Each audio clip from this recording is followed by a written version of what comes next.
Colour का इंतजाम करता है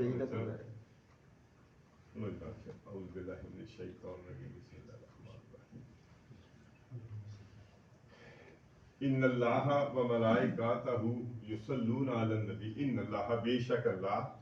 व मलाइकातहू और उसके फरिश्ते युसल्लूना स्वाद लाम वाओ सल्ला युसल्ली अल्लाह ताला रहमतें नाज़िल करता है, कल भी अर्ज़ कीता ही, और व मलाइकातहू और उसके फरिश्ते दुआए रहमत करते हैं अलन नबी नबी सल्लल्लाहु अलैहि वसल्लम के। या अय्युहल्लज़ीना आमनू, ऐ वो लोगो जो ईमान लाए हो, सल्लू तुम भी दुआए रहमत करो अलैहि नबी सल्लल्लाहु अलैहि वसल्लम पर, वसल्लिमू और सलाम पेश करो तस्लीमा, सलाम पेश करना मतलब दुरूद शरीफ पढ़ो। इन्नल्लज़ीना बेशक वो लोग जो युज़ूना हमजा जाल या जो इज़ा देते हैं, तकलीफ पहुंचाते हैं अल्लाह को व रसूलहू और उसके रसूल को। लानहुमुल्लाहु लाम ऐन नून, लानत की है अल्लाह ने उन पर, मतलब अल्लाह को जो इज़ा देते हैं। और हदीस शरीफ में है कि हजूर ने फरमाया कि अल्लाह ताला फरमाता है कि इब्ने आदम जो है ना, वो मुझे बड़ी दुख पहुंचाता है जब वो ये कहता है कि अल्लाह की औलाद है। जैसे वो कहते थे फरिश्ते अल्लाह की बेटियां हैं, और मूसा ईसा अलैहिस्सलाम के बारे में, उज़ैर अलैहिस्सलाम के बारे में। तो वो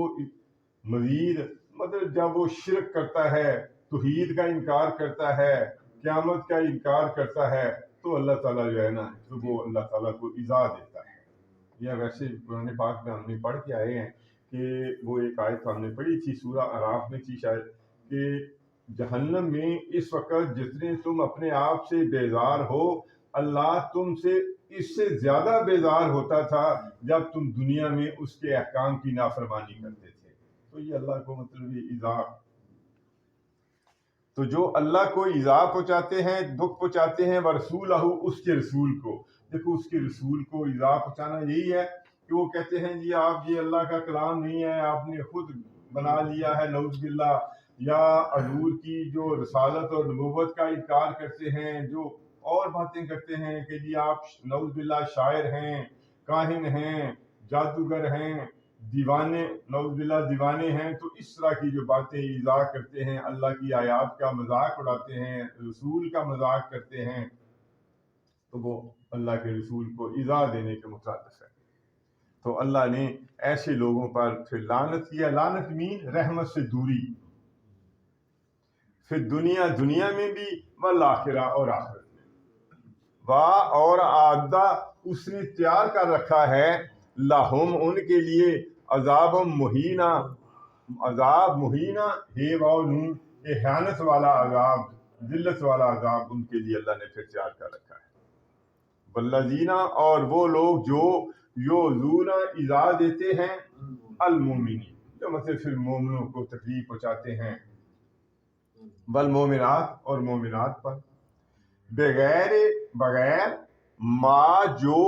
एक तसबु, काफ सीन बे कसबा कमाई करना, कमाना, कासब ऐसे मजदूर को कहते हैं। तो जो उन्होंने ऐसा गुनाह नहीं कमाया, बगैर ऐसे मतलब उन्हें गुनाह के नाहक उन पर कोई बोतान लगाते हैं, उन्हें इज़ा पहुंचाते हैं, अल्लाह फरमाता है फा तो कद बिलाशुबा इस्तामलू हे मीम लाम अमल उठाना, तो उन्होंने फिर वो उठाया बोहतान, झूठ बांधना, बोहतान लगाना, वाह और इसमा गुना, मुबीना बड़े वाले, मतलब जिसने किसी फिर मोमन मर्द पर, मोमन औरतों पर नाहक उन्हें इज़ा पहुंचाई, उन पर जो उन्होंने ऐसा काम नहीं किया। जैसे हमने पढ़ के आए, हजरत आयशा पर उन्होंने इल्ज़ाम लगा दिया, इफ़क का जो इल्ज़ाम लगाया, तो जो नो डाउट वो सूरा नूर में हमने पढ़ा था, वो बाद में आई, उसमें फिर हद कज़फ आ गई कि भाई ऐसे लोगों को 80 कोड़े लगाओ जो बोहतान के मुर्तकिब होते हैं। देखो एक गीबत है, एक बोहतान है। गीबत तो वो है कि जिसमें बंदा की ऐसी बात इसकी एब्सेंस में की जाए वो जिसे नापसंद और नागवार उसे गुजरे। तो वो साहबा ने पूछा کہ یا رسول اللہ اگر اس میں وہ ایسی بات ہو ہی نہ تو آپ نے فرمایا یہ پھر بہتان ہے، جو ہو تو وہ تو غیبت کر دیا آپ نے بھائی کی، جو نہ ہو اس میں ایسا عیب ایسی تو وہ پھر بہتان ہے۔ تو اس میں مطلب بہتان کی سنگینی کے بارے میں بتایا گیا کہ یہ کوئی معمولی جرم نہیں ہے، یہ اسم مبینہ ہے، یہ بڑا واضح قسم کا کھلم کھلا یہ گناہ کہ تم مرتکب ہوتے ہو جب کسی پر ناحق الزام لگا دیتے ہو بغیر سوچے سمجھے جو اس نے ایسا کام کیا ہی نہ ہو۔ یا ایہا النبی ہو، اے نبی صلی اللہ علیہ وسلم، کل آپ کہہ دیں لازواجکا اپنی ازواج کو، و بناتکا اور اپنی بیٹیوں کو، و نساء المومنین اور مومن عورتوں کو، یدنینا، یدنی اصل ہے ادنا یدنی،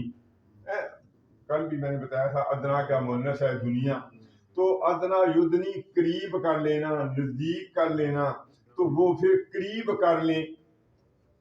مدرسے میں ہے پردے کے احکام ہے، مطلب قریب کر لیں مین وہ پھر اپنے اوپر وہ چادر اوڑھ لیں، گھونگھٹ نکال لیں یا پردہ کر لیں،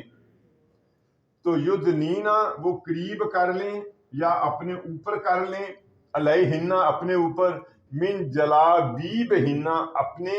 جلابیب، جلابیب ہے جلباب ان کی جمع ہے، جلباب کہتے ہیں بڑی چادر کو، مطلب جسے پھر ترجمہ آپ پڑھیں گے اوڑھنیاں انہوں نے لکھا ہوتا ہے، تو مطلب یہ ہے کہ آپ وہ بڑی چادر جو ہے نا وہ اپنے اوپر اوڑھ لیا کریں، اس لیے کہ اس معاشرے میں منافق بھی تھے، اوباش قسم کے بندے بھی تھے، آوارہ قسم بھی تھے، جو جب لونڈیاں یا اور عورتیں باہر نکلتی تو آوازیں کستے شرارتیں کرتے، تو اس لیے کہا گیا ہے کہ آپ پردے میں ہو جائیں گے تو انہیں سمجھ آ جائے گی کہ بھائی یہ شریف زادیاں ہیں، تو اس طرح وہ آوازیں نہیں کسیں گے، شرارتوں سے باز آ جائیں گے، بیسیکلی یہ تھیم اس کا۔ ظالے کا یہ ادنا زیادہ قریب ہے، این کہ یو رفنا این ریف ہے کہ وہ پہچانی جائیں، عارفہ عارف تعارف پہچانی جائیں،